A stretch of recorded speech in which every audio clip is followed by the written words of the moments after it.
Di video keempat dan terakhir dari contekan hukum ini, kita akan membahas format sertifikat aposti dan bagaimana prosedur verifikasi sertifikat aposti untuk memeriksa keasliannya. Juga yang nggak kalah pentingnya adalah alasan kenapa CA bisa menolak menerbitkan sertifikat aposti dan juga alasan-alasan kenapa kementerian atau lembaga di Indonesia bisa menolak sertifikat aposti yang diajukan. Untuk competent authority yang ditunjuk di Indonesia dan siapa saja yang bisa memohon aposti, sudah kita uraikan dalam video ini ya.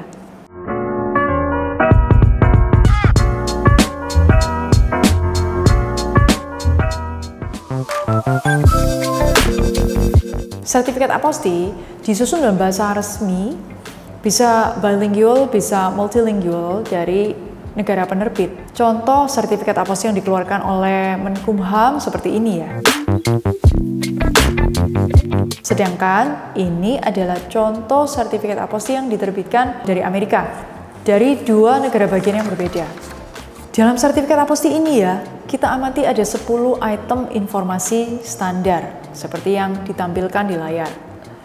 Jadi, 10 item ini harus ada dalam sertifikat aposti, antara lain dari negara mana, di negara ini dokumen ini telah ditandatangani oleh siapa, yang dalam kapasitas atau kedudukannya sebagai apa, tanggal berapa, dan sebagainya.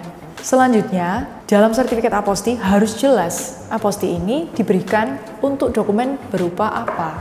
Sebagai contoh, di sertifikat ini aposti diberikan untuk dokumen terjemahan. Sedangkan di sertifikat ini aposti diberikan untuk dokumen yang ditandatangani oleh notary public.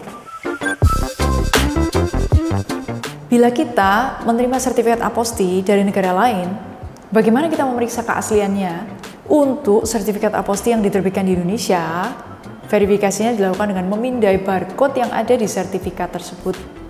Atau bisa juga dengan menginput data-data sertifikat aposti itu di website ini. Linknya juga ada di deskripsi video ini ya. Verifikasi sertifikat aposti diperlukan bila negara tujuan yang menerima meragukan keaslian sertifikat itu.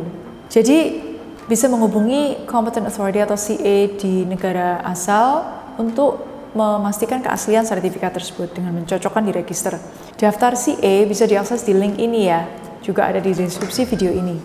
Contoh, untuk Republic of Korea bisa diakses di link ini, masukkan data-data yang ada pada sertifikat aposti seperti tanggal, nomor, dan sebagainya, maka akan muncul hasil verifikasinya.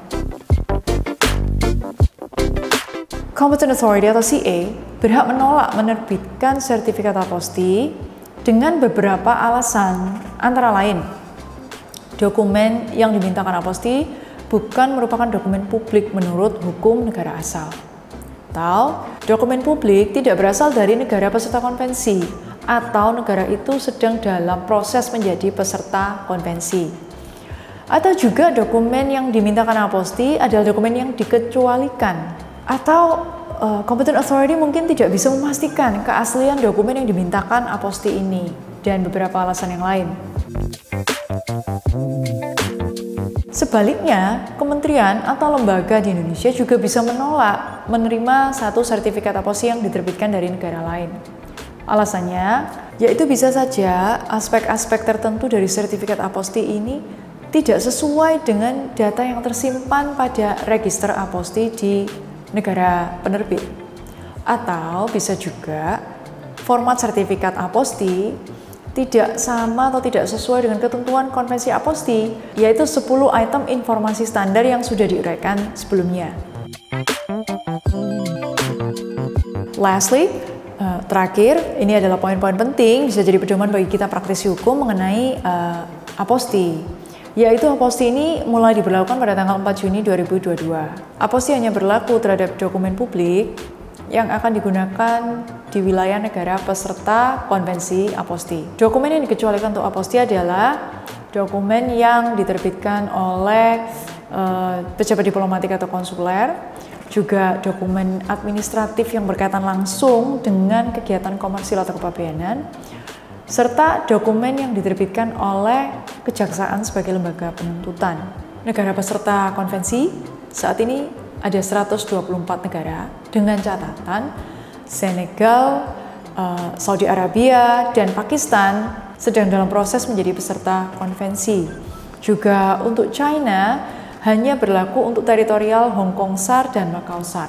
Aposti berbentuk sertifikat yang diterbitkan oleh competent authority dan bisa diverifikasi, dicocokkan dengan register yang tersimpan di negara penerbit. Aposti tunduk pada ketentuan internal yang berbeda-beda di masing-masing negara penerbit, yaitu terkait dengan tarif atau biaya dan jangka waktu. Aposti itu sendiri tidak ada batas waktu berlakunya.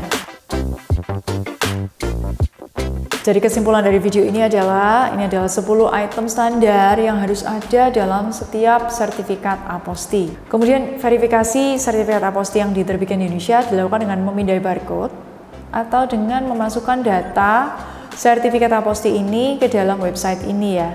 Kemudian bila ada pertanyaan bisa disampaikan di kontak center AHU di nomor ini. Sampai di sini berakhirlah pembahasan kita yang panjang dan lebar mengenai legalisasi aposti. Besar harapan kita ya, bahwa aposti ini bisa membuat pekerjaan kita menjadi lebih mudah dan bukannya lebih rumit. Bila ada masukan, koreksi atau feedback apapun, silakan ditulis di komen. Dan untuk pro people yang bertahan dengan panjang sabar menonton video ini sampai akhir, saya ucapkan matur nuwun. Never stop learning, be a pro.